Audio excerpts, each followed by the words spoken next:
On a dark night in September 1980, the Pacific Ocean swallowed something that was not supposed to disappear. Not a small boat, not a fishing vessel, but a giant steel fortress, longer than the Titanic, as tall as a 16-story building, and built by one of Britain's most famous shipyards. No distress signal, no explosion, no floating debris, just silence. And for 20 years, the world was told one simple story: the ship sank. Case closed. But what if that story was incomplete? What if the sea didn't destroy the ship, but human decisions did?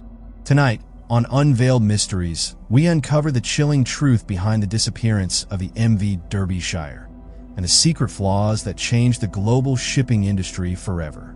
September 9th, 1980. The Pacific Ocean was restless.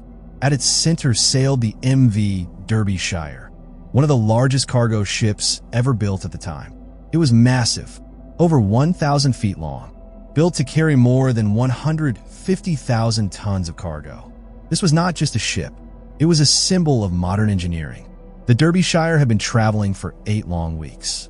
Its journey: Canada, Atlantic Ocean, Southern Africa, Indian Ocean, and finally, Japan. On board were 42 experienced crew members, engineers, sailors, experts, people who had spent their lives at sea. They were tired, but excited. Japan was close. Let me ask you something. Backhand index pointing right. How careful do you feel during the last hour of a long journey? That night, none of them knew it would be their last. The ship was under the command of Captain Geoffrey Underhill, a man with 20 years of experience. He had faced storms before, many storms, and this ship, it was designed to survive them all.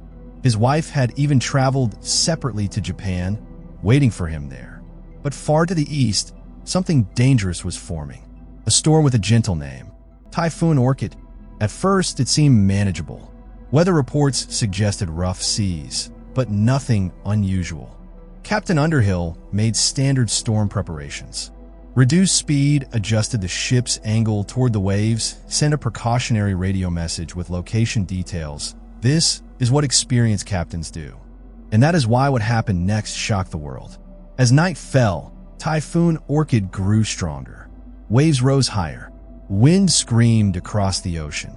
Some waves reached 10 meters, some as long as the ship itself. Still, the Derbyshire pressed on. 2 other ships were nearby, also fighting the same storm. Here's an important question. Backhand index pointing right. If the storm was so deadly, why did the other ship survive? By midnight, the Derbyshire sent its last radio message. Then, nothing. No distress call. No maidai. No final words. Just a terrifying silence. The next morning, the storm passed. The 2 nearby ships arrived safely at port, but the MV Derbyshire never arrived. Days passed. The ship's owners didn't even report it missing at first. They assumed radio contact was lost. But after 6 days, reality became impossible to ignore. The Derbyshire was gone. An international search began. Aircraft, helicopters, naval vessels, they searched the ocean thoroughly. What did they find? Nothing. No oil. No reiki. No lifewatts. After just 6 days, the search was stopped. The official explanation? The ship sank due to bad weather. Case closed. Or was it? The families were confused and angry. How could a ship this powerful vanish without a trace? The Derbyshire was only 4 years old. It was built by Swan Hunter, a legendary British shipyard. This was an OBO carrier, a special ship that could carry oil on one journey, iron, or on the return. It was designed to never travel empty. That meant more profit, but also more stress on the structure. Here's a serious question. Backhand index pointing right. What happens when companies prioritize profit over perfection? During the 1970s, Swan Hunter was under pressure. Japanese and South Korean shipyards were building ships. Faster, cheaper, and larger numbers to survive. Costs were cut. Quietly. No announcements. No warnings. And this is where the truth begins to surface. One of the crew members lost was Peter Rudyard's son. But Peter was not just a grieving father. He was a professional ship surveyor. He understood ships, and he knew something was wrong. Just 18 months later, another bridge-class ship, Tyne Bridge, nearly broke apart in a storm. Cracks appeared in its steel. The crew barely escaped alive. Peter inspected the ship. What he found was terrifying. The cracks were not random. They were in the same place, on every bridge-class ship, and many of these repairs were being done quietly, away from the public eye. Ask yourself, backhand index pointing right, why hide safety repairs unless there is something to hide? Peter discovered something worse. The ships were not built exactly as designed. Some parts were rushed. Some reinforcements were missing. He sent his findings to the authorities. The response? Ignored. So the families fought back. They formed the Derbyshire Family Association. Years passed. Then, in 1986, another bridge-class ship, Kowloon Bridge, broke apart. This time, the government could not stay silent. Another investigation began. But again, Peter's evidence was dismissed. The official conclusion remained the same. The sea was to blame. The families refused to give up. In 1994, they funded a private deep-sea search. After 14 years, something incredible happened. Within 23 hours, the wreck was found, 4 kilometers below the surface.